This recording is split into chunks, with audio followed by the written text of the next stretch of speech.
There's a saying that if you ain't careful, baby, you gonna end up dead. It's okay to take that advice sometimes.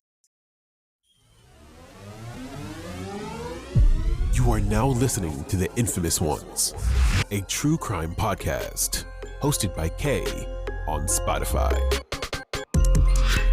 A podcast aimed to uncover and share the stories behind heinous and insane acts that have been overlooked or overshadowed by mainstream media, getting justice for the voices that can't speak.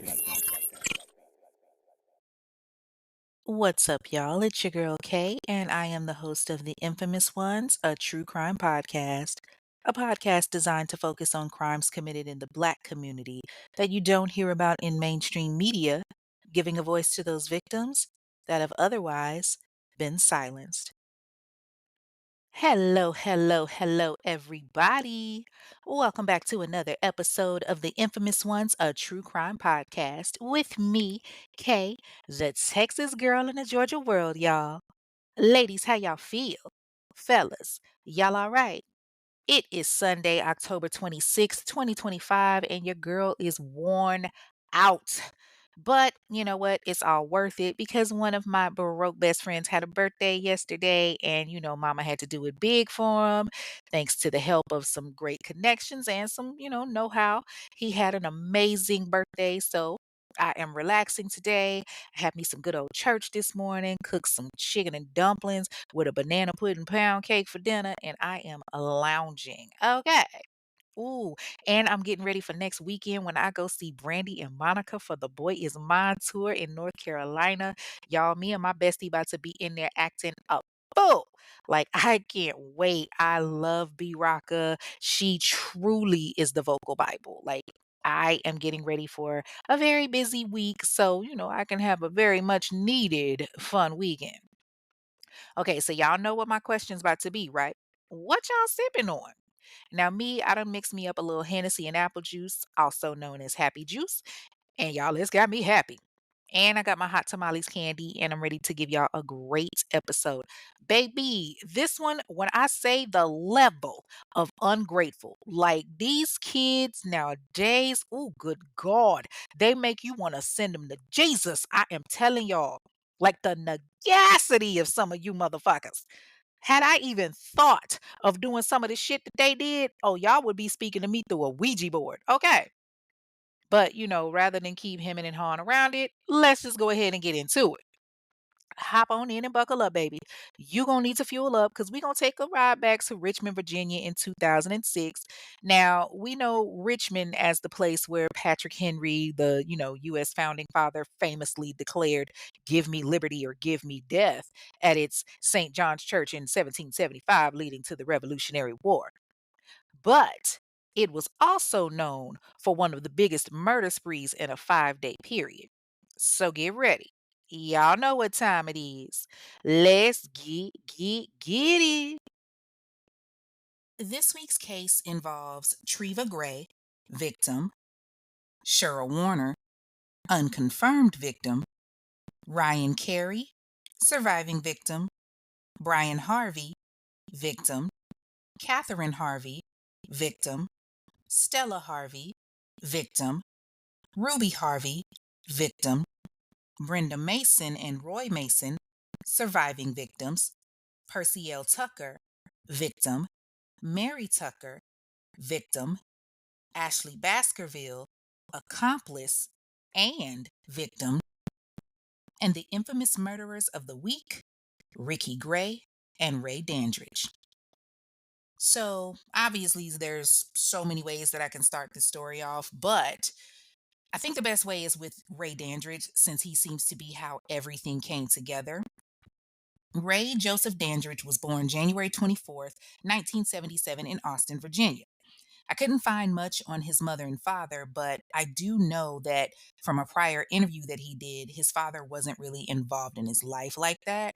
But according to Ray, he had a typical childhood. He was a good kid, good at sports, didn't really get into trouble like that, and, had lots of friends.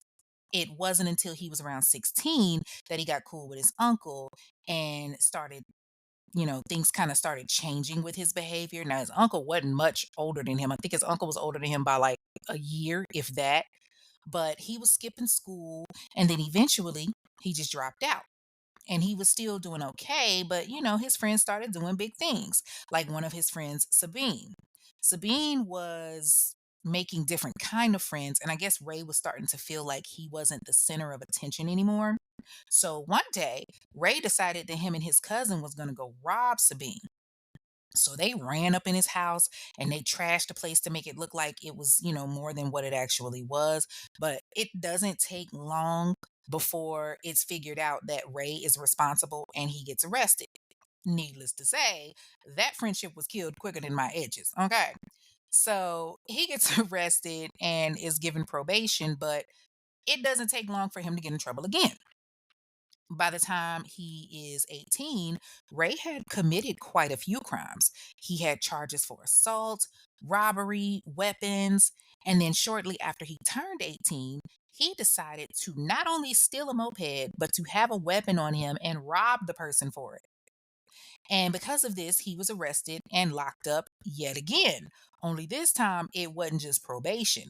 He had already violated his probation and was given an 11-year sentence for armed robbery. See what happens when you get a second chance and you don't do right? Now your ass end up in prison for 11 years. But be that as it may, he did end up meeting a beautiful young girl through his mother. And that girl was Ashley Baskerville. Ashley Monique Baskerville was born August 18th, 1984, to Mary Baskerville and James Mason. So, Ashley was an only child by her parents, and she had a very good upbringing. She was raised in the church, and even though her parents didn't stay together, she was still very much around her father. Now, her mother, Mary, ended up remarrying after she met a man that she fell deeply in love with, Percy L. Tucker. Now, we'll get more into Percy L. and Mary in a few, but for now, let's focus on Ashley. So, once her mother remarried to Percy L., things kind of took a dark turn. Ashley was starting to get the attention of men, but not the men that you would think. It was from her stepfather, Percy L. Now, this was all according to Ray in an interview that was conducted later on down the line. So, the validity of this is not 100%. So, I'm going to say take that with a grain of salt because I don't know if he was actually lying or not. Okay. But long before she met Ray, Ashley was enduring her stepfather's sexual abuse.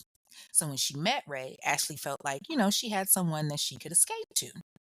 Now, when she did meet Ray, Ashley had done a little bit of time herself. She wasn't no good girl. See, when she got to high school, Ashley started fucking up. She went from being a good student to hanging out with the wrong crowd. She was out there stealing cars and doing drugs and all kind of things. And so it was no surprise that she ended up getting hemmed up. In October of 2002, Ashley gets arrested on a drug possession charge and she got a 2.5-year sentence.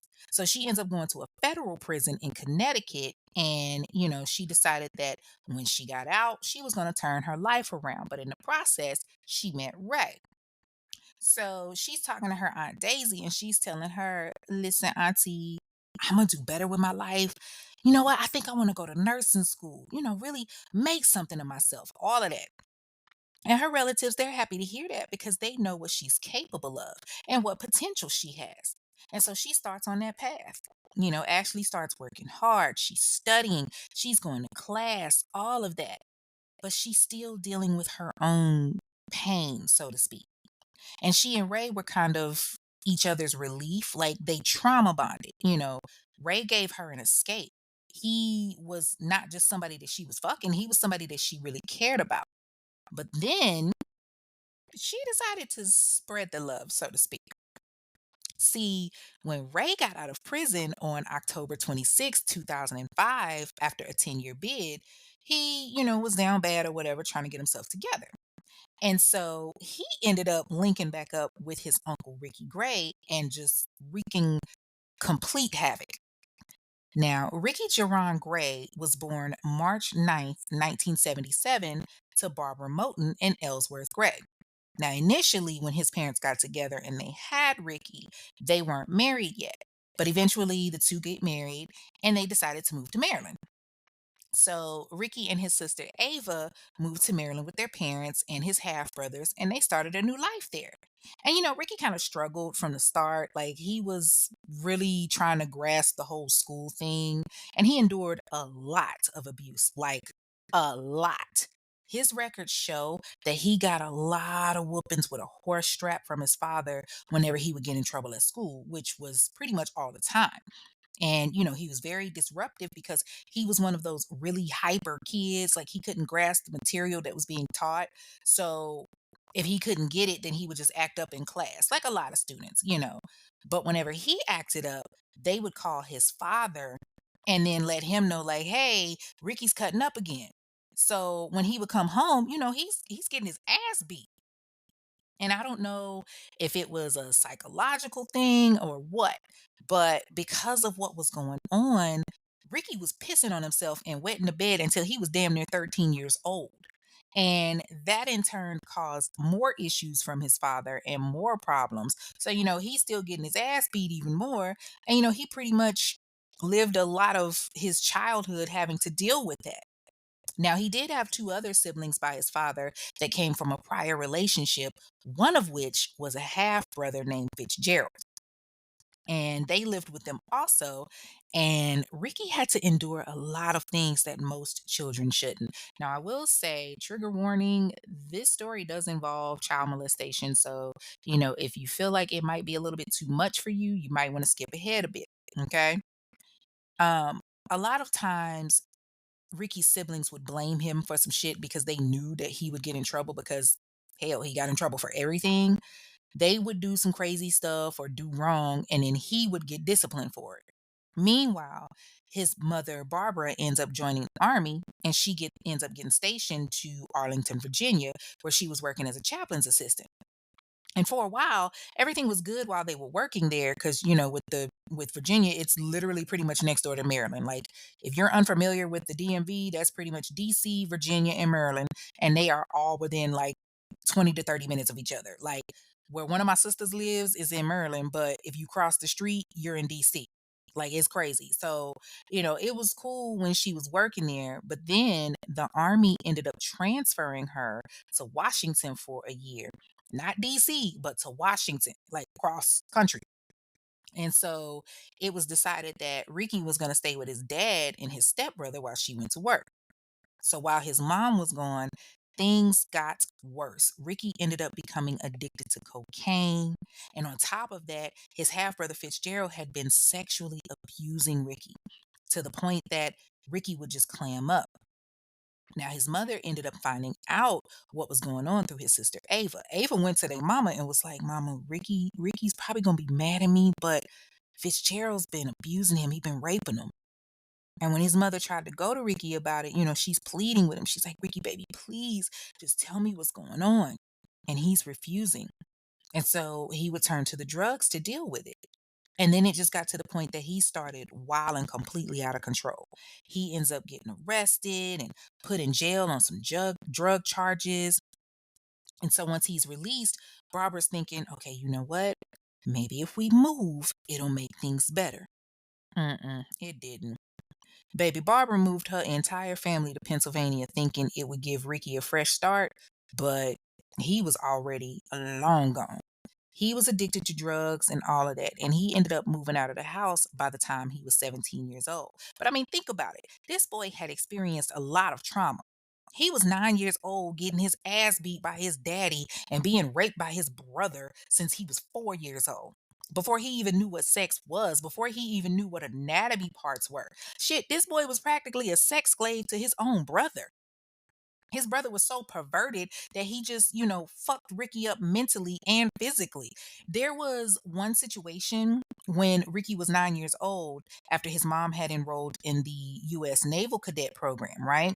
So Fitzgerald raped him in their basement so bad that Ricky bled on her uniform.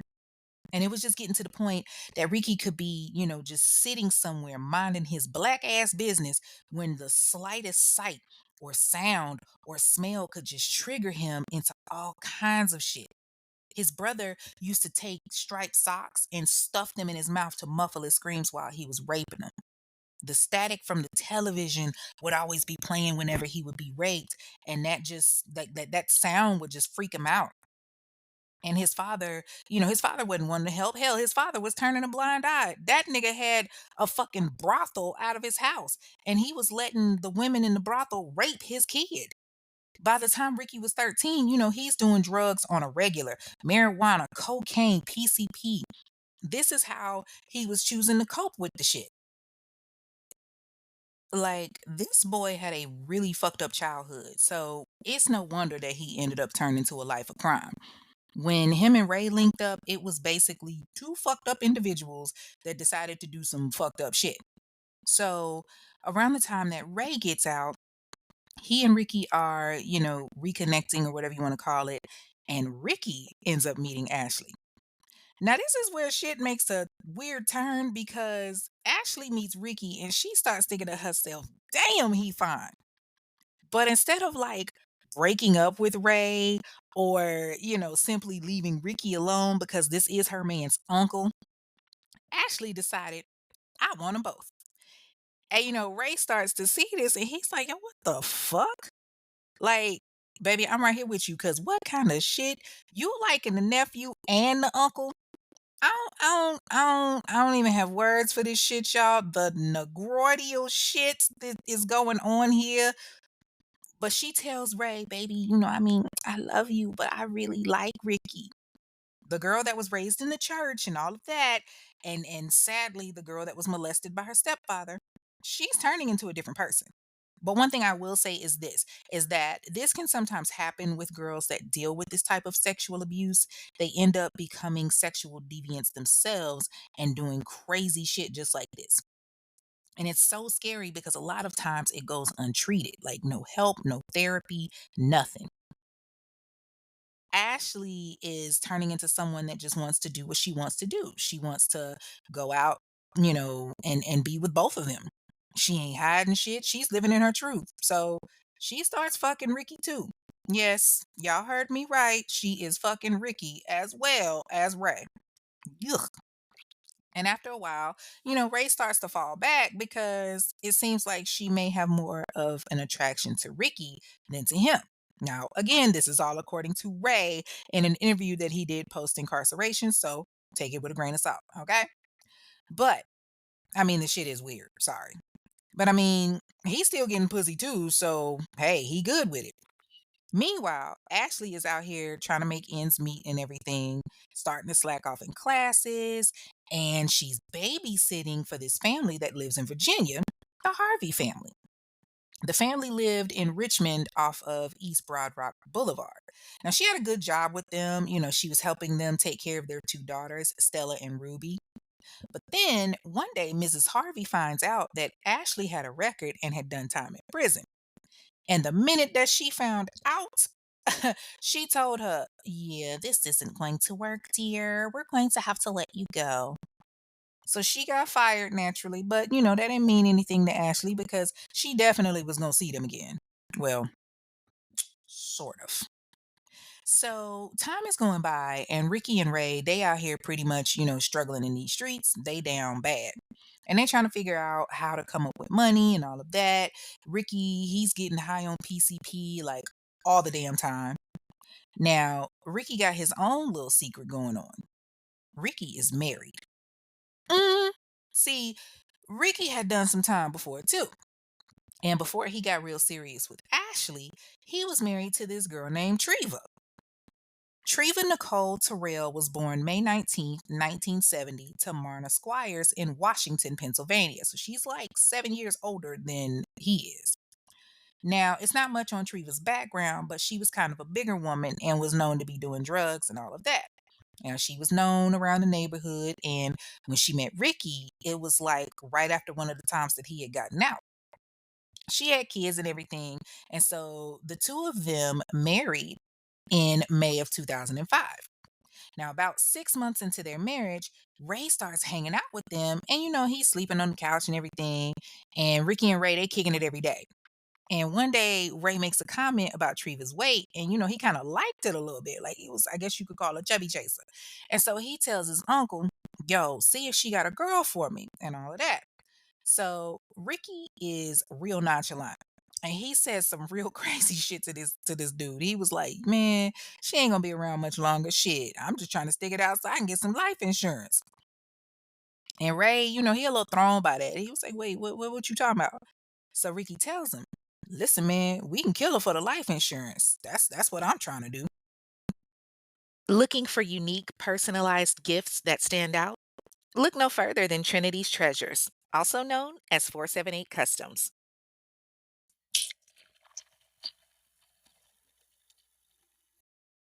Listen, it's obvious I'm sipping from one of their incredible tumblers right now, and I can tell you, they're not just functional, they are fabulous.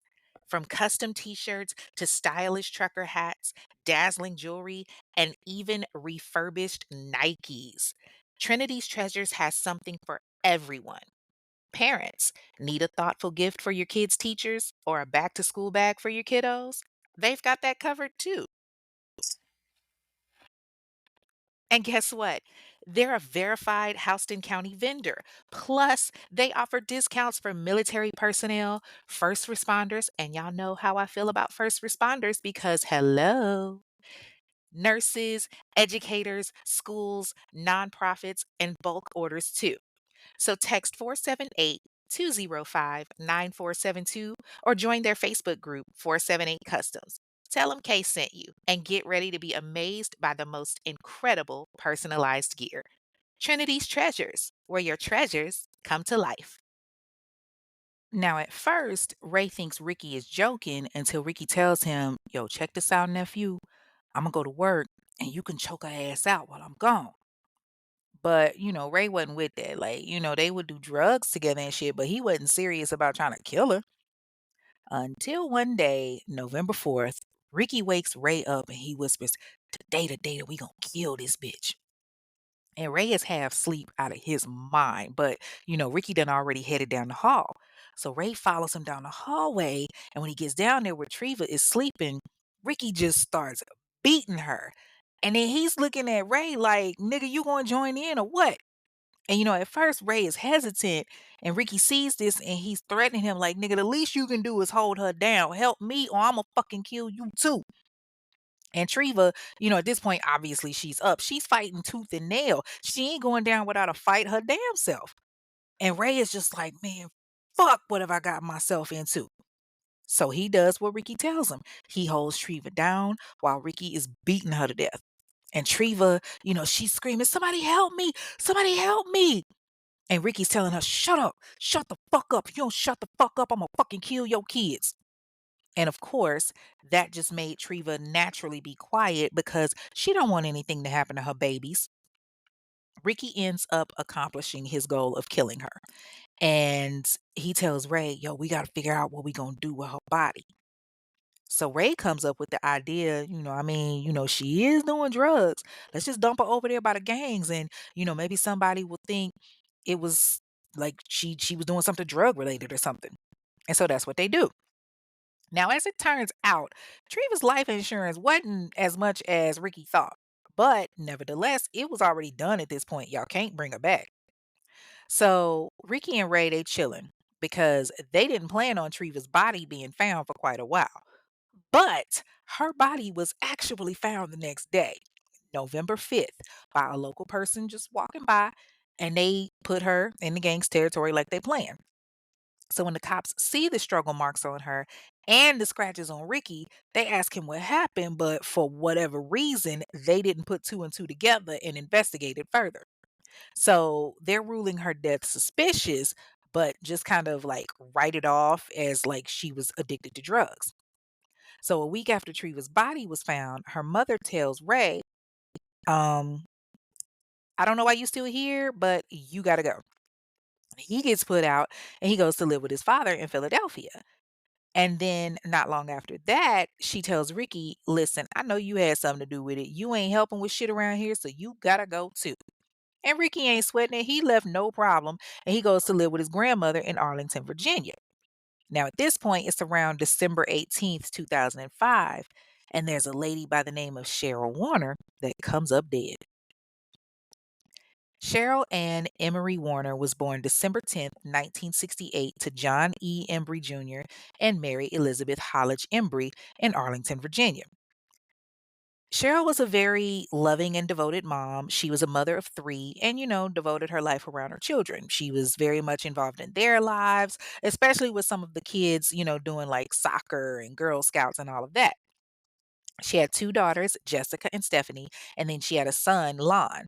Now, he was a junior named after his father, Lon Clayton Warner III. So December 18th, 2005, Cheryl's at home and, she's talking to her dad on the phone and they talking about the Dallas Cowboys Washington Redskins game, back when they were the Redskins before things started changing for just whatever reason. But they're talking to her dad on the phone about the game and it's like 6:30 in the evening. So somebody rings her doorbell and so, she tells her dad, "Hold on." And when she opens the door, this man tells her, "Hey, my car broke down. My phone ain't working. Do you think I can use your phone to call for help?" Now, it's important to know that she lived off of 29 South in Culpeper County on James Monroe Highway. And at that time, there was a murderer known for killing women and men on the 29 South in Culpeper. Keep that in the back of your memory banks, okay? So when they knock at the door and they ask to use her phone, Cheryl comes back to the phone and she tells her dad, "Hey, daddy, I got to call you right back. There's somebody here that needs to use the phone." So she hangs up and her dad, John, is like, "Okay, baby, I'll talk to you in a little bit." But an hour goes past and he's like, she ain't called me back yet. So he decides, you know what? Let me just call over there because something don't seem right. So he ends up calling the police to do a welfare check. And the police head over there and they notice smoke coming from her house. So they get the fire department and immediately they put the fire out and they go into the basement and they start investigating to see where the fire came from. So they go down to the basement and they see Cheryl literally hanging lifeless from the basement. She had been shot in the head, leaving behind three young children between the ages of 8 and 13. So it's rumored that Ricky and Ray were behind this killing, but it hasn't been confirmed. But we'll come back to that in a little bit. So at this point, we know for a fact that Ricky has killed Treva. Christmas Day, December 25th, 2005, Ray decides, "I'm going to go ahead and go kick it with Ricky back in Virginia." So he ends up leaving his father's house and he joins Ricky. And, time goes past, they're partying, whatever, they hanging out. It's now New Year's Eve, about a week later, and everybody's out celebrating, getting ready for the new year. But Ricky and Ray were out there on the prowl, right along with Ashley, the three dumb amigos. So Ricky, he's got to split, he's got to support his habit. He's high on PCP. He's like, "Hey, y'all, let's go have some fun." So they're on North 25th Street in Arlington, Virginia, when they come up on this guy by the name of Ryan Carey. Now he's 26 years old and he's coming over to his parents' house to get ready to celebrate the holiday. They pull up on him and they try to rob him. And in the midst of that, they beat him senseless. And I'm talking about beaten and stabbed.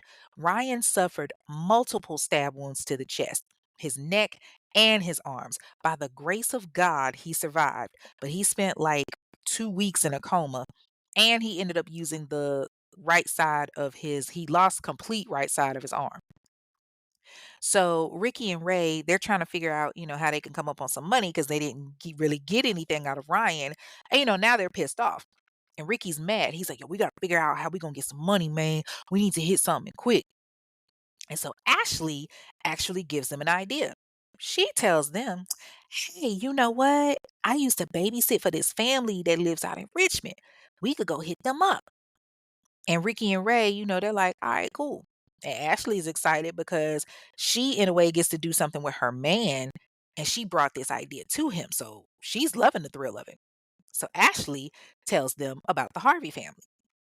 Now, the Harvey family consists of Brian Tabor Harvey, who was born April 27th, 1956, to Ann Talley and Charles Harvey. He was one of three kids. He had a sister, Paige, and a brother, Mark. And in his adult years, he was employed in the technology department with the Henrico County Public Schools. Now, Brian was well known because he was part of this two-person band, Energy Crisis, that later changed their name to House of Freaks. But not only that, he was married to his beautiful wife, Catherine. Catherine Elizabeth Harvey was born November 28th, 1966, to Anho and John Grabinski. She also was one of three children. She had a brother, Stephen, and a sister, Shelley. And she was literally the all American child. She attended Cox High School, where she was voted homecoming queen. And in her adult years, she was co owner of this toy store called World of Mirth, which was in Carytown, Virginia. The two of them were married and had two beautiful daughters, Stella Ann Harvey, who was born November 3rd, 1996. Now, she was a third grader at Fox Elementary School, and then they had their youngest child, Ruby May Harvey, who was born July 4th, 2001, and she was a preschooler at the Second Presbyterian Church Child Care Center. So they're like literally kind of like, one of those pitch perfect families that you see on the TV ads and shit. And like I said, Ashley used to babysit for them until they found out that she had, that drug conviction and they got rid of her. So maybe Ashley's feeling a twinge of hate for them or something, but ultimately she decides, I this who gonna be the next victim, like so to speak. So the very next day, actually the next morning, on January 1st, 2006, it's the new year. People are still sleeping in because they done went out and got drunk the night before. And Ricky, Ray, and Ashley make their way to the Harvey residence. Now, Catherine, Brian, and their youngest child, Ruby, are inside and they're getting ready for their annual New Year's party. Stella was still at her friend's house from a sleepover the night before. So they're all getting ready for their party. And Ricky, Ray, and Ashley, they pull up to the house. And Ashley gets ready to hop out. But Rick's like, nah, baby, you need to stay in here and just wait, be the lookout. And, Ashley's kind of disappointed because she's like, damn, I wanted to help. But, she stays put. Ricky and Ray, they go up to the door and they get their way inside. Now, I'm not sure what rules they used. I'm going to guess maybe asking them to use the phones or something like that, but they get themselves inside that house. As soon as they get in, they start wreaking havoc. They attack Brian and his wife, and they forced Brian, Catherine, and Ruby to go into the basement. And they take them and they bind them up with tape and whatever they can get their hands on. And, naturally, Brian is trying to protect his family. He's like, let my wife and my daughter go. But Ricky's not trying to hear that. Catherine is pleading, please don't do this. Not my child. Take me, not my baby. And then the doorbell rings. And Ricky's like, who the hell is that? It's their neighbor, Kirsten Perkinson, who is bringing back their daughter Stella from a sleepover. So Ricky actually unties Catherine and he instructs her, go get her, but don't you do nothing stupid. So Catherine goes to the door and Kirsten is like, hey, here's Stella. And, they have a brief conversation. And as soon as the door closes, Ricky's back on it. He grabs Catherine and Stella and he drags them to the basement. And Stella, she's a kid. She don't know what's going on. She in the third grade. She's like, who the hell are these people? Well, she didn't say that, but y'all get what I'm saying. And all she knows is that she's scared. She's being tied up with tape. So Ricky just starts grabbing things to hurt them with, and he's cutting them and stabbing them. And ultimately, he and Ray beat all four family members and killed all four family members. And it's not like, the family just sat there and took it. Like they went out swinging and they were fighting back. They were doing what they could, but just with limitations. Sadly, Brian and Catherine had to watch their children die because Ricky and Ray killed them first. Brian had been cut 8 times in his neck and underneath his chin. Now, although he had been cut like that, that's not what killed him. His mouth had been gagged and taped. He had 6 lacerations to the left side and to the back of his skull. What killed him was the blunt force trauma to his head. Catherine had been cut 3 times in her neck and chest, once in her back, and she was bleeding like everywhere. Ricky took a hammer and hit her in the head, causing her to die. Stella, who, was only in the third grade, had been sliced in the throat all the way to her trachea. She got stabbed in the neck so hard that the knife ended up going into her ribs and then into her lungs.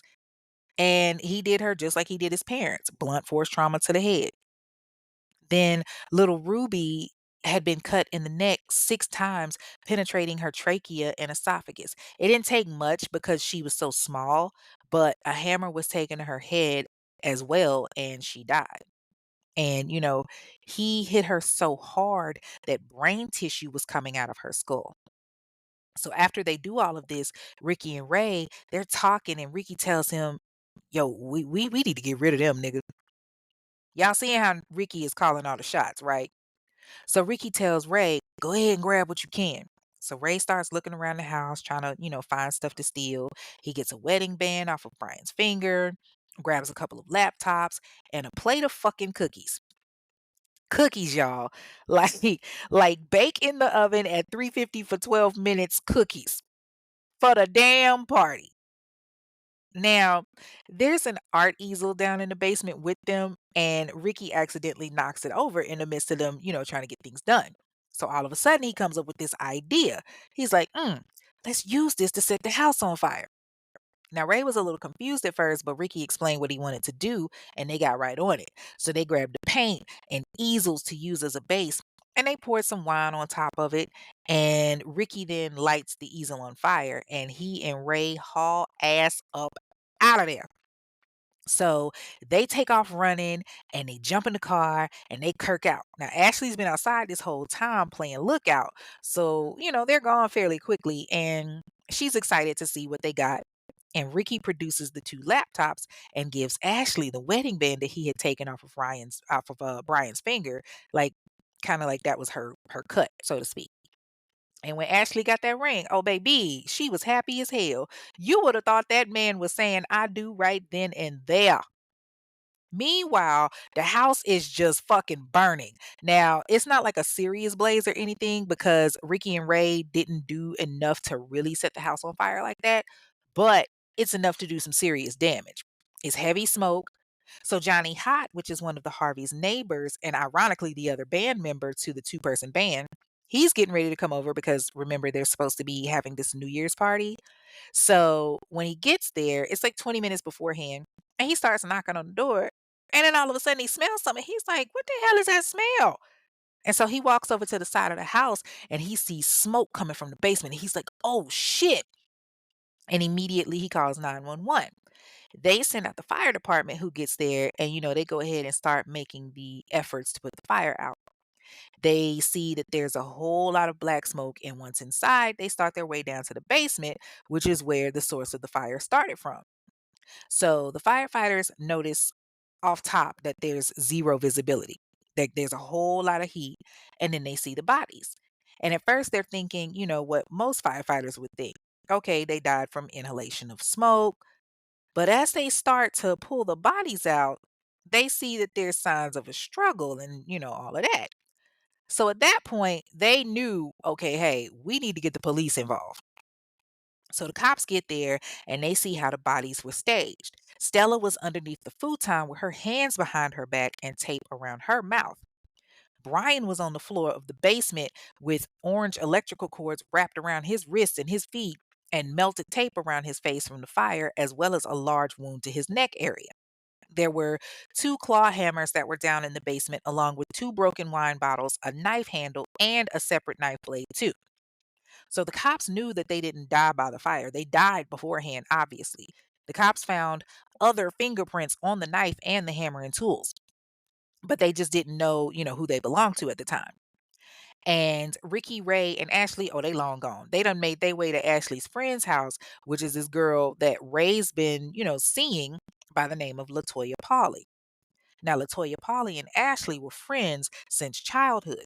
Of course, they had lost contact with each other for a while because remember, Ashley went to prison for a couple of years. But when she got out, her and Latoya linked back up and they were all good. And Ashley introduced Latoya to Ray. Even though, Ashley was fucking both of them, which is nasty as shit. I just can't get past that, y'all. I'm sorry. But Ray was really attracted to Latoya and he really liked her. Get ready, true crime fans. Join me for a live show like no other. January 17th, 2026, from 7 p.m. to 10 p.m. at Collingwood in Charlotte, North Carolina. Queen City, let's go. The Infamous Ones podcast is bringing the chilling world of true crime to life. This free event will delve into a brand new case that will leave you on the edge of your seat. But remember, registration is a must. So click the link in the discussion group or find it on Eventbrite to secure your free ticket. Each guest must register individually, y'all. And for those looking to sip while you listen, go ahead and grab your alcohol wristbands for just $20. Also available on Eventbrite. Purchase in advance to ensure your spot. Plus, meet and greet with your favorite podcast host, Kay, the Texas girl in a Georgia world, baby. So don't miss out on a night filled with drinks, fun, and unforgettable true crime stories. Are you ready for the truth? Mark your calendars, mobbers. January 17th, 2026. See you there. Stay mobbing, y'all. Now, I will say that they weren't necessarily a couple, but they were just kind of, getting to know each other. And so it's only a couple of hours after they committed the murder against the Harvey family, and Latoya tells them, "Oh, y'all can come hang out at my house." And Ricky and Ray, they're all for it because, this gives them an opportunity to hide out. Because not only have they stolen the laptops and the plate of cookies and the wedding band, but they also stole Brian's truck. So, they can kind of hide that for a little bit. So they go to Latoya's house, and Latoya lives with her mom, Lily Ann Polly. Now, when they get there, Lily Ann meets them, and they seem real nice and polite at first. Ricky and Ray go above and beyond to help her with the household stuff and, complimenting her, telling her that she was a beautiful woman and all of that. They even gave Lily a plate of cookies. The plate of cookies was the one that they stole from the Harvey house. Lord, why y'all got this lady eating some dead family's cookies? Like, why the fuck would you go steal some cookies in the first place? Like, really? But Lillian took, she took them nonetheless because she didn't know where they came from. So she takes the cookies and, she's grateful or whatever. And they're all hanging out at her house. Ashley and Toya, they're kind of, having fun like they used to do back in school. And Ashley is still low key feeling some type of way that she didn't get to help with the robbery and with the murder of the Harvey family. But Ricky's telling her, like, "Oh, this is what's better for you to do." And they start talking about how they're going to hit their next lick, which occurred just a couple of days later. It's now January 3rd, 2006, and Ricky and Ray are out and about, just trying to find out what they can do and who they can hit when they come to the home of this elderly couple, Roy and Brenda Mason. They lived on Hollywood Drive in Chesterfield County, Virginia. So Ricky sees them and he's excited. He's like, "Yo, this is an easy target, nephew. They old as shit. We just gonna go in there, act like we asking for directions, and then take their asses for everything." And I mean, this really was an elderly couple. Like Roy was in his 70s, I believe, and his wife Brenda was in the same age and also on a walker.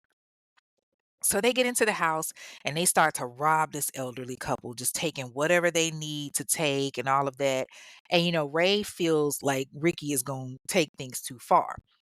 He's got that look of murder in his eyes, and Ray tells him, "Say, man, I don't think we got to tie him up. They old. We ain't got to do them like that."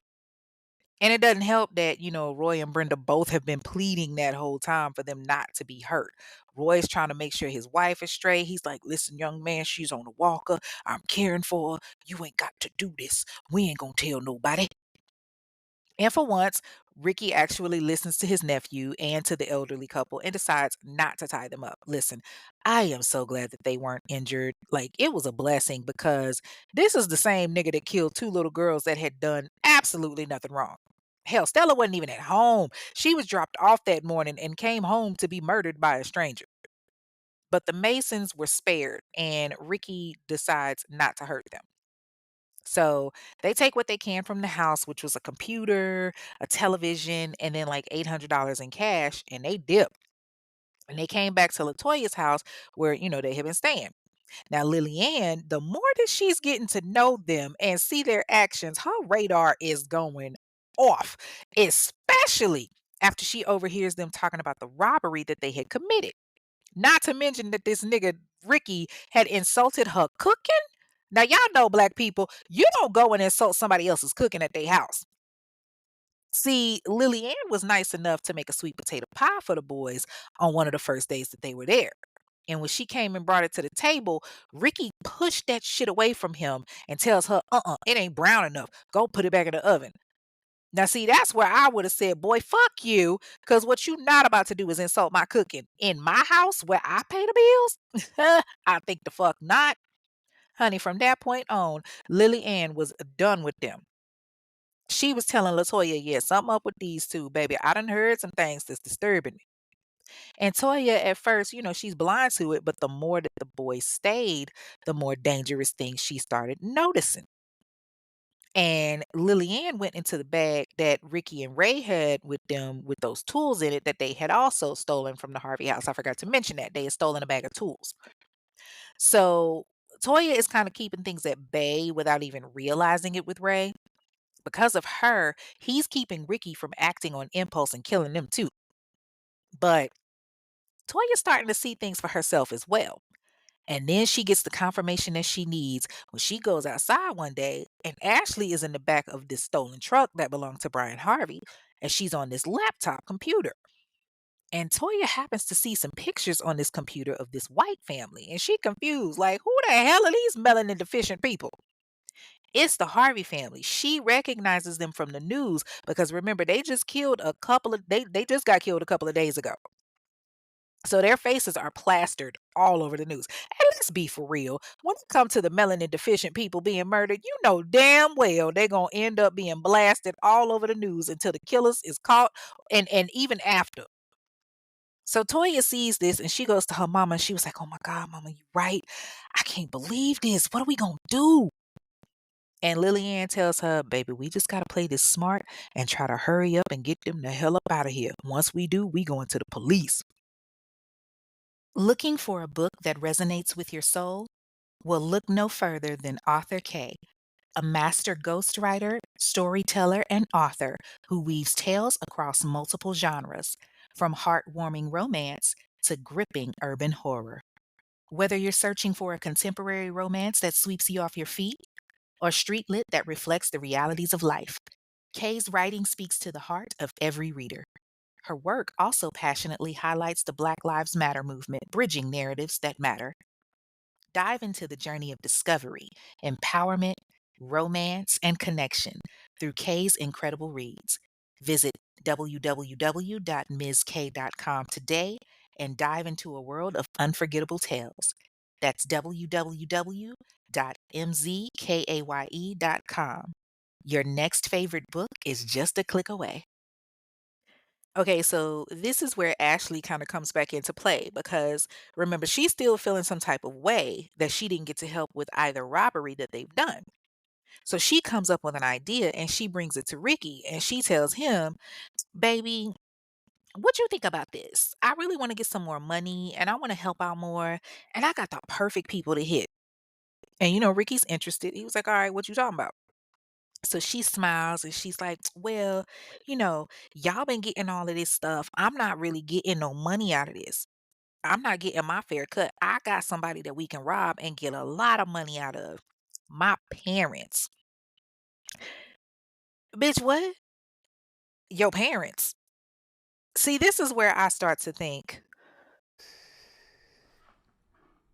No, you done fucked up, right? No, no, no, no, no, no, no, no, no, no.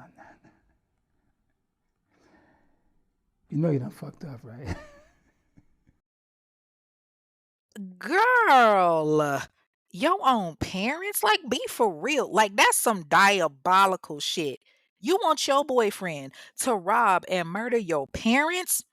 Like, I get that she had feelings towards her stepfather because, she was sexually assaulted and everything. And if that actually happened, I can understand that to an extent. But your mama, though? Like, that's the woman that birthed you. She raised you.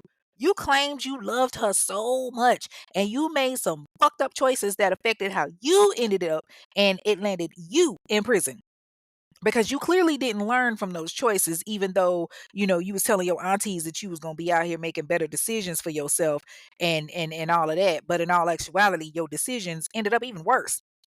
But I'm like, I get it if your mama knew what was going on and chose not to do anything or something like that. and that you were mad. But even then, hell, I'm the type of bitch where I'ma watch y'all asses get put in jail so you can sit there and suffer for the rest of your life versus me killing you or having you killed. Like, that's too much. That don't make me no better than y'all. I'd much rather glow up and let y'all see my success from behind them prison bars. But she wanted them dead. She told her man, I want us to rob and kill my parents. And Ricky didn't even hesitate. That nigga was like, all right, cool. And Ashley's all happy and excited. Like, this is some sick shit. She and her man gonna get this money and they gonna go off and ride off into the sunset and get married and do whatever she's thinking in her head. I mean, she already got the ring. She been wearing it on a necklace around her neck. So she's excited because she gets to be a part of it. But Ricky shuts her down again. And he tells her, yo, when we get there, we gonna go ahead and tie you up to make it look more believable. And at first, she feeling some type of way. These are my parents. This was my idea. I'm sick of y'all not letting me help. And Ricky, he's trying to get her to calm her ass down. He was like, yo, you going to play a bigger role in this. you going to go home and you going to spend the night to make it more believable. But you got to quit tripping and trust me. Baby, that nigga must have had some powerful dick because she calmed all the way down. And she was just like, okay, baby, I'm with you. So she gives him a key to her house and sticks with the plan. So she gives them the layout of the house and she lets them know where her folks is going to be and all of that. And she's like, all right, y'all get whatever y'all need and then we going to go ahead and be gone. And Ricky's all for it. Him and Ray, they discuss the details and Ashley tells Toya, that they're going to go ahead and peace out and she thanks her for the forced hospitality, so to speak. And baby Toya and her mama, they are relieved because they have been waiting to get these niggas up out their house. So Ricky and Ray, they got their plan in motion and they're ready to put it into action. So they head over to the Tucker household. Now, I know I spoke about Perciel and Mary earlier, but let me give you a little bit more of their background. Percy L. Tucker was born February 12, 1950 in Mecklenburg County, Virginia, to the late Simon and Willie Mae Tucker.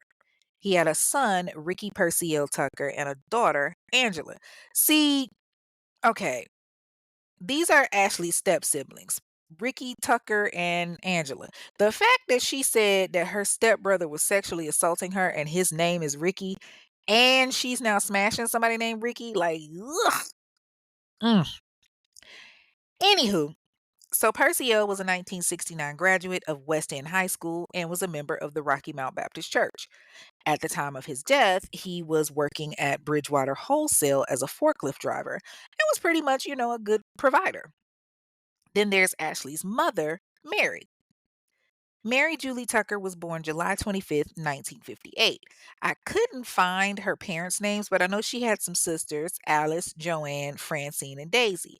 And Daisy and Ashley were really close, and that's who Ashley was talking to when she got out of prison and was telling her that, she wanted to go back and get her nursing degree and all of that.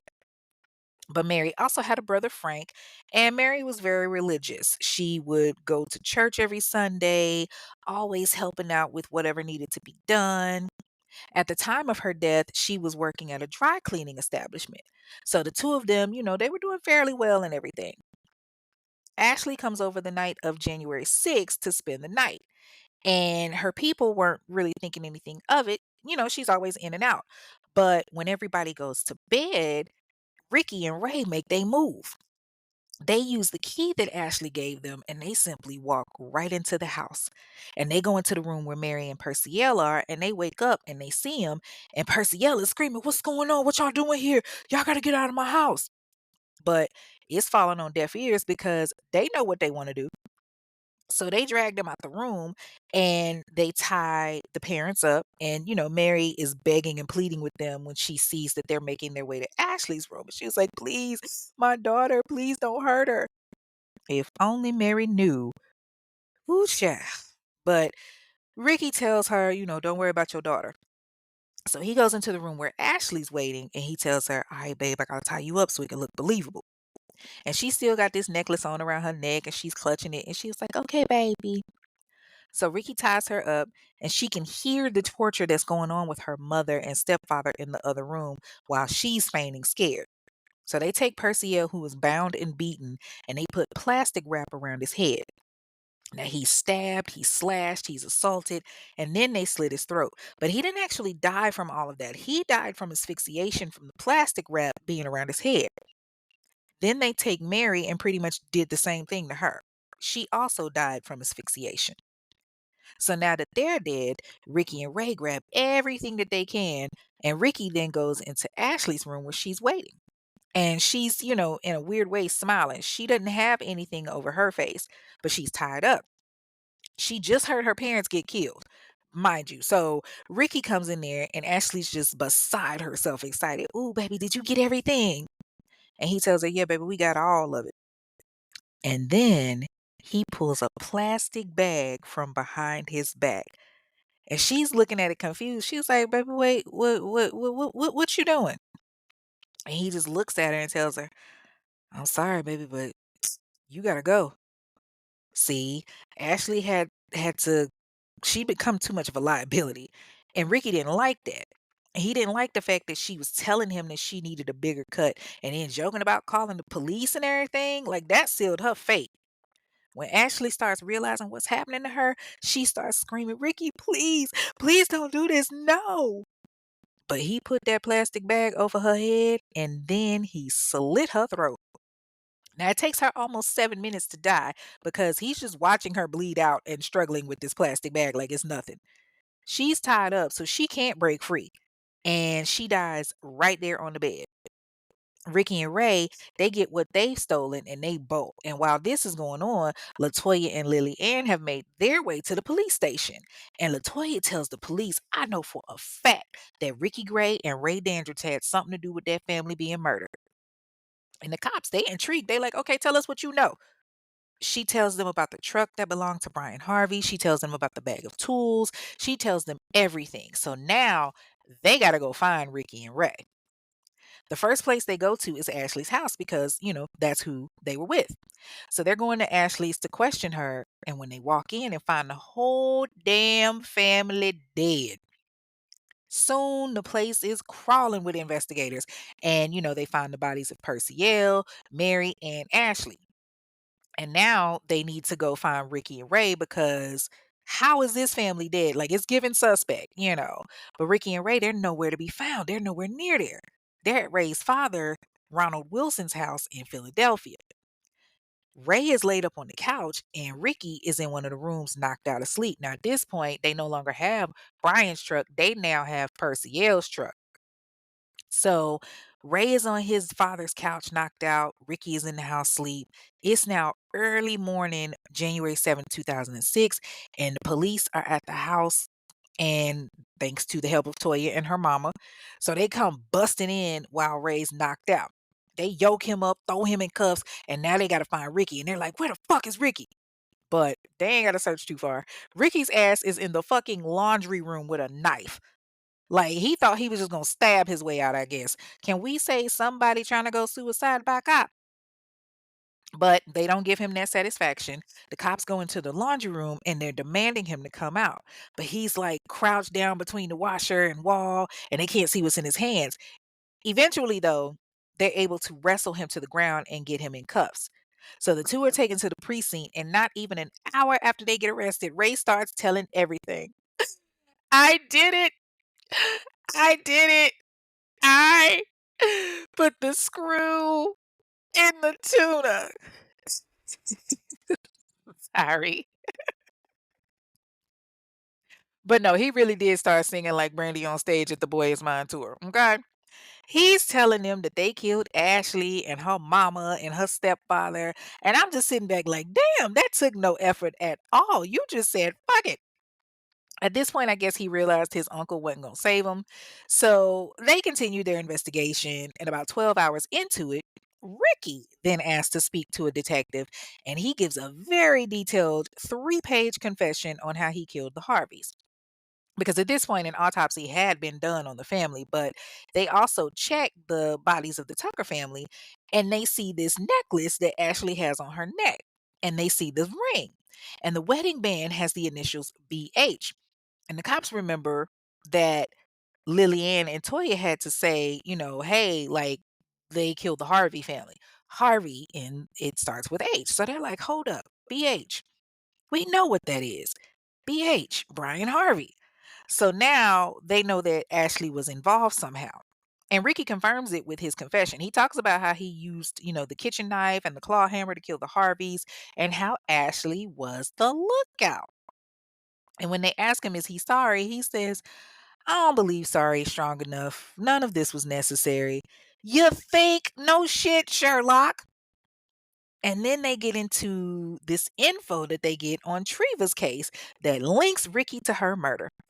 And when they question him on it, he confesses to killing her and telling them how, he had Ray hold her down, how he beat her to death, all of that. Like he's in a very confessing mood. So the investigators go on and they start talking about their involvement with the Tucker family. And he even talks about how they attacked Ryan Carey. On the next day, January 8th, 2006, the police then realized that Ashley is involved with the Harvey murders as well and in the robbery with Ryan Carey and how she had cooperated in the robbery at her house. Ricky and Ray tell the cops how they ended up killing Ashley because she was becoming a liability. Like Ray told them flat out, Ricky got tired of this girl, so he decided to kill her and take her parents' car. So they've got all these confessions. And on January 9th, 2006, Ricky Gray is charged with 5 counts of capital murder in the Harvey family murders. One charge for killing more than once in a 3-year period. Yes, that's a thing. One charge for committing more than one killing in a single act. One charge for killing in commission of a robbery. And 2 charges for killing a child under 14 years of age. Ray Dandridge is charged with 3 counts of murder for the Tucker family. The third count was later amended to include his role in the killings of the Harvey family, too. Mary Tucker is laid to rest January 13th, 2006, at Fifth Baptist Church, and Percy L. Tucker is laid to rest the next day, January 14th, 2006, at the Rocky Mount Baptist Church. Ray is given an attorney, Carrie Bowen, and initially pleads not guilty. But when he got to court in September of 2006 and saw the amount of evidence against him, his attorney was like, Ray, this is a no-win battle, buddy. I suggest you take the deal that's being offered. Ray quickly changed his plea to guilty on the 3 counts of capital murder so that he wouldn't be facing the death penalty. Ricky is giving an attorney, Ted Bruns, and he also pleaded not guilty. He didn't want a plea deal. He wanted to risk it and take it to trial, dummy. That was the dumbest shit ever because there was so much evidence stacked against him. But he didn't care. He said he's going to go prove his innocence. Innocence, my ass. Now, Ray is given life in prison without parole for his crimes, and Ricky then goes to trial, and Ray has to testify against him. So, Ricky goes to trial in August of 2006, and his defense team is trying to get leniency because they're talking about how the physical and sexual abuse that he endured during his childhood and how he was always high on PCP and he was high on PCP at the time that he committed the murders and they're, oh, your honor, his upbringing was just atrocious and it had an effect on him in his adult years and oh, your honor, he had a hard life and blah blah blah. And Ricky's sister Ava, she testified in the courts about the abuse that he endured and how he basically blacked out, certain parts of his childhood and all of that. And I guess you could say it did play a factor, but at the end of the day, it's still like, okay, well, you still did what you did. So the trial only lasted 4 days and it took the jury 30 minutes to deliberate. Like they basically went in there, sat down, had a cup of coffee, and was like, all right, we know what it is. In August 2006, a jury found Ricky Javon Gray guilty on 5 murder charges. On October 23rd of 2006, he was sentenced to death for Stella and Ruby's murders, and then he was sentenced to life in prison for the murders of Brian and Catherine. Oh, but it don't end there. Ricky gets carted off to Sussex Prison in Virginia, and while he's in prison in December of 2006, Culpeper County turned around and indicted him for the murder of Cheryl Warner. Remember the white woman that the firefighters found hanging in her basement while her house caught fire? So Ricky pleaded not guilty to that, and it took about 2 years, but he ended up having the charges dropped because they were able to get his cell phone records, and it turns out there was no way that he could have been in the area, so he was actually cleared of that. But he was sentenced to death and was supposed to have been taken out of here back in like 2011. But between 2011 and November 2015, this nigga had so many appeals that he filed. November of 2015, a panel of the Fourth Circuit courts rejected his latest appeal, and his execution was set for March 16, 2016. But they kept giving appeal after appeal after appeal and trying to use his physical abuse as a, child that he endured and all of that as to why he shouldn't be executed. So the courts granted him a stay of execution to further investigate, and he issues this statement, like it's like a apology letter through video. And he says, "I'm sorry that they had to be a victim of my despair. Remorse is not a deep enough word for how I feel. I know my words can't bring anything back, but I continuously feel horrible for the circumstances that I put them through. I robbed them from a lifelong supply of joy." Mm. Okay. So check this out. There is the site which everyone is familiar with, change.org, where, you can petition for things. And there was a petition for clemency for Ricky. Now, his story is told, like all of his story about what he experienced and what he dealt with is on there. And there was this letter from January 10th, 2017, where more than 50 professionals that worked in the fields of mental health were asking the governor at the time, Terry McAuliffe, or excuse me, McAuliffe, that's his name, Terry McAuliffe, to give him clemency. And they focused on the crimes that he had committed, which were horrible, of course, but they also focused on how he was a victim of a horrible act himself. Like, how he had to deal with pervasive abusiveness, neglect, chaos, all of that. The punchings and the whippings and the beatings that his father had subjected him to, and the sexual slavery that he endured. And the jury never heard anything about him being raped and sodomized during the actual trial. All of this came up later. So in 2016, the US Supreme Court gives him his final execution date, which was January 18th, 2017. Governor Terry McAuliffe looks at everything and was just like, nah. He denies his clemency plea, and his lawyers, of course, file an emergency appeal with the Supreme Court, but ultimately it gets declined. On January 18th, 2017, at the Greenville Correctional Center, Ricky Javon Gray is executed with that good old $42 cocktail. Now, they asked him, did he have any last words? And he said, clear as hell, nope, just like that. So they laid him on the table, they strapped him down, and they proceeded to pump him full of the drugs. And he dies at 9:42 p.m. But here's the problem. There was a little trouble with Ricky's execution. So, see, they use this $42 cocktail, which is basically three main ingredients. It's midazolam, potassium chloride, and rocuronium. Ah, shit, I've been drinking. Rocuronium bromide. That's how you say that. That's something listen, normally when I'm sober, I got it, but rocuronium bromide.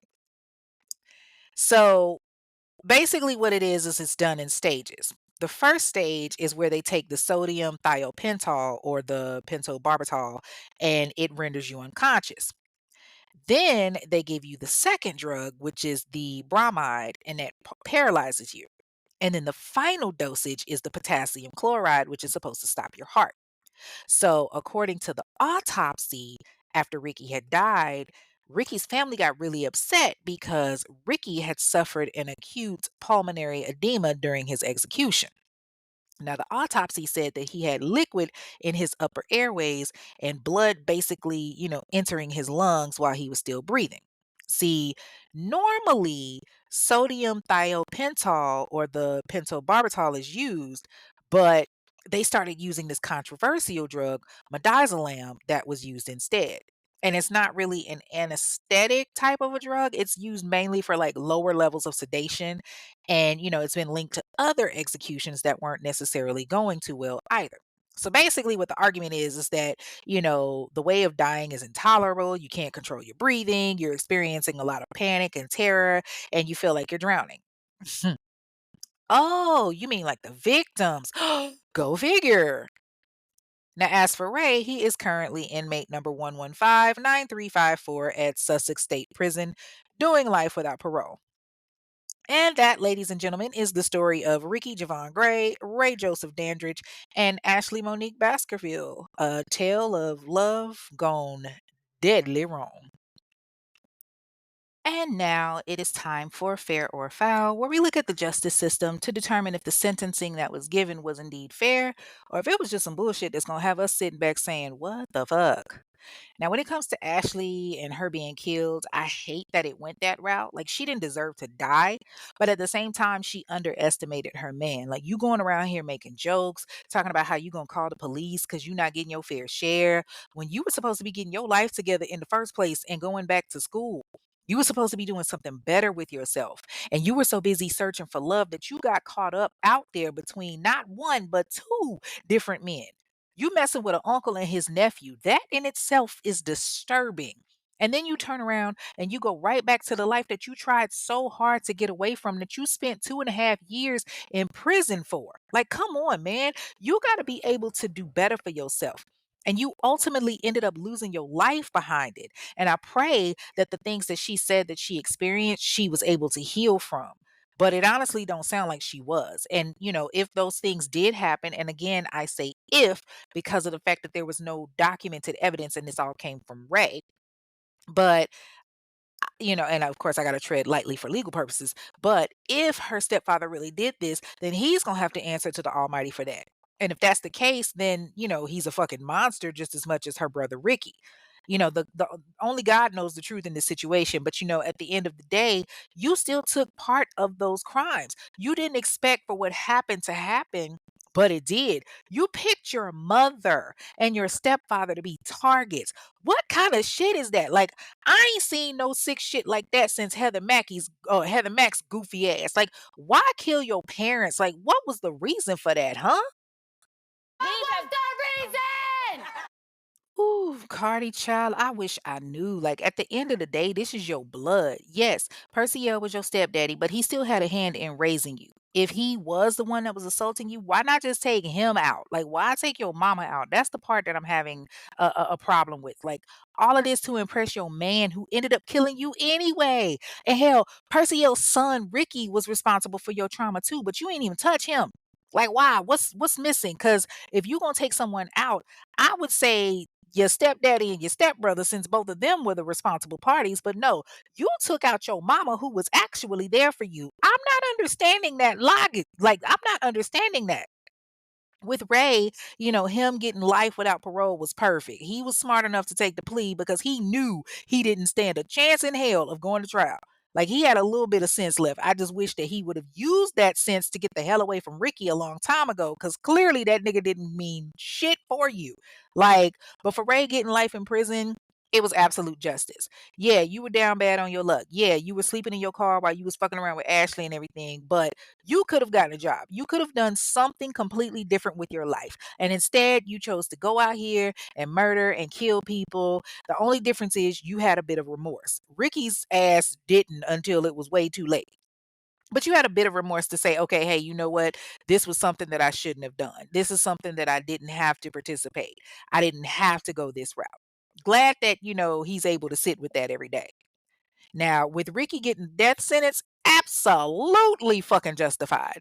And I honestly don't feel any remorse for him in the fact that he suffered during his execution, because those victims suffered. You killed two little kids that had absolutely nothing wrong to you.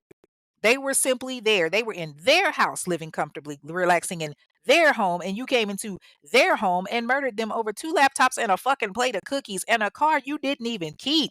That don't make sense to me. You did all of that. You stole a wedding band just to shut Ashley up, but you never had intentions of marrying her. You never wanted to be with her long term. You just gave her something to keep her quiet because you already had plans of doing other things. You killed your wife in cold blood and left her children without their mother. And thank God that Ashley didn't have kids with you. But it's also sad that she didn't know what type of monster she was really with. Like, I don't think you really had remorse for killing those families. You definitely didn't have any for killing Ashley's folks. Because if you did, when she came to you with the idea, the fact that you went along with it so quickly with a smile like that, like, yeah, "Oh, Imma kill my girl's parents." But, like, come on, man, that doesn't say remorseful for me, like, and then you killed Ashley, which was nothing to you because she was just in the way. The fact of the matter is you deserved that $42 cocktail. Whether it was supposed to work that way or not, you deserved it. I get that, we don't wanna do inhumane things to people, and I get that people don't want people to suffer, but think about those 7 people that died that suffered. Correction, those 8 people because his wife Treva suffered when he beat her to death. Brian, Catherine, Stella, and Ruby suffered when they were asphyxiated. Ryan Carey suffered when he was beat and stabbed and was lucky enough to survive. Perciel and Mary suffered when they were beaten and asphyxiated. Ashley suffered when she was asphyxiated. 9 lives, 8 of whom died. He deserved to suffer, so I don't have any sympathy for that. I hope that you rot in hell is all I can pretty much say on that one. Like, it may sound harsh, but it's the truth. Hope you right.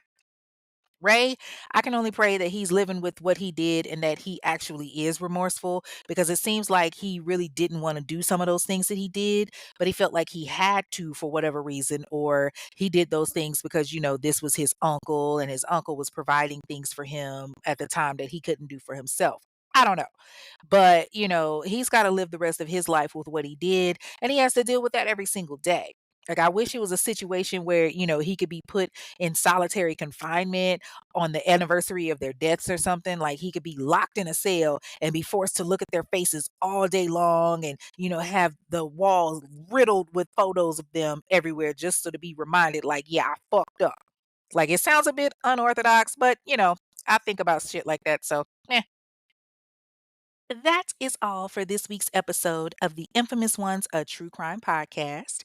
You can follow the show on the various streams on Instagram and TikTok at Infamous One Podcast. That's a number one, by the way, not spelled out, and you can leave a review there. On X, it's Infamous One Pod, where you can also leave a review. On Facebook, you can join the private discussion group, the Infamous Ones discussion group. Now, if y'all don't know by now, answer the questions or no entry, and you can hate from outside the club. Okay. But once you get in, come on in and take a seat. Tell us where you from and what you sipping on. The show streams on multiple streaming services like Odyssey, Apple Podcasts, iHeartRadio, and so on and so on. So please leave a review. It only takes a few seconds. The reviews matter. And I'm about to read a few. The first review comes from Apple Podcast from Tyler from the Go, and it's a 5-star review titled Keep Going. It says, I appreciate the attention to detail that you gave the women of Imperial Avenue. I just found you. I know that had to be mentally exhausting, and I thank you for your sacrifice. Your wit and humor is was needed for the 3 hours. Keep telling our story. Sorry, y'all, I'm stumbling tonight. Whoo, child, you have no idea. The women of Imperial Avenue was so overlooked, and it hurt my heart dearly when I was doing the research because so many people just ignored it. But I was so glad to be able to do that story. Thank you so much for listening. I greatly appreciate it, and welcome to the mob. The next review comes from an email, actually. Like, I love when I get those. It's from Samika Star, and it's a 5-star review. It says, Sister K, first off, I want to say I absolutely love this podcast. I haven't quite caught up just yet, but I'm almost there. You get me through my work shifts, and when I'm home, instead of music while cleaning, I got the infamous ones playing in the background. Love emoji. I do have a case suggestion if you're interested. I think it happened in 1998. The case of Tiffany Long that happened in Burlington, North Carolina. If you're interested, I would love to hear you cover that case. Okay, listen, I love y'all's case suggestions. Say less, baby, because I'm definitely going to go look into it. And thank you for the wonderful review as well. I gotta stop drinking. Okay. Now, I told y'all I respond to emails, but anyway, y'all know I'm gonna make myself available, so definitely we'll be looking into that. Thank you so much. Okay, couple of announcements. Y'all remember Black Friday, which is November 27th, 2025. I'm going to be doing a virtual show. It is going to be a private show, and you have to be in the discussion group in order to have access. I finally got everything worked out. It's going to be a little informal. So it's like a meet and greet where you guys will be able to, ask me questions and whatnot. And there will be a mini case that I will be presenting. It is a free event. So make sure you have your glass of wine or something to sip on and RSVP in the discussion group to receive your link via email. There will be an invitation event created by November 1st in the group so you can confirm your attendance through that. Also, the celebrities who thought they were about their life will be back for the month of November. So I hope y'all are ready for the craziness because I got some wild ones for you kicking off November 9th. And I know you are wondering, hold up, Kay, what about November 2nd? Sorry, mobbers, but there will not be an episode on Sunday, November 2nd, because your girl will be returning from the concert. But that does not mean I'm gonna leave y'all hanging. I already have a special Halloween episode ready to drop Friday night for y'all. So happy Halloween, mobbers. It's just a little something, something for y'all. Y'all excited? I told y'all I was gonna take care of y'all. Okay, so January 17th, 2026 will be the live show at Collingwood in Charlotte, North Carolina. I know a ton of you have registered already. Thank y'all for the ones that have. Keep it coming. It's a free event. Tickets are free, but you have to register in order to attend. You cannot just show up the day of. Now, I've posted the link for Eventbrite where you can go in and register. So if you have not done so already and plan to attend the free show, please do so. That link will be up until December 31st. After that, if you have not registered, I can't help you, boo. Now, also, there are tickets for alcohol that can be purchased at $20 per person in advance, and it gets you 4 drinks. We're going to have a great bartender on deck from Tipsy Sips, so please purchase your alcohol in advance. If purchased the day of, the wristbands are going to be $25. Individual drinks will not be sold. The company does packages. You won't be able to bring in your own alcohol. None of that. $20 for 4 drinks ain't bad at all. Okay. The Infamous Ones does have spots available for sponsorships. The sponsorships for the show starts at $50 and up. If you're interested in sponsorship, please send an email to infamous1pod@gmail.com and I will send you the information. If you would like to promote your business, there is a special for promo that's $30 that you can promote your business through the show. I typically stream anywhere between 2 to 4,000 streams per episode. So that's 2 to 4,000 people that will hear about your business. So make sure that you email me. Make sure to check out the website, www.mzkaye.com, for all of my books and whatnot. I know a few of you have placed orders and I'm sending out another batch. So thank you for those. I appreciate you. New material is coming next month. My latest book, The Vow, will be dropping next month. It's a story of a woman that gave her all in her marriage and it didn't work. Message. Anyway, so get ready for that. If you want to support the show or if you're feeling the spirit, meaning that liquor we've been sipping on, click the link at the bottom of the screen from whatever app you're listening to this episode on and hit listener support to subscribe. Subscriptions start at 99 cents or you can donate via the Cash App to $infamous one pod. That's $INFAMOUSONEPOD.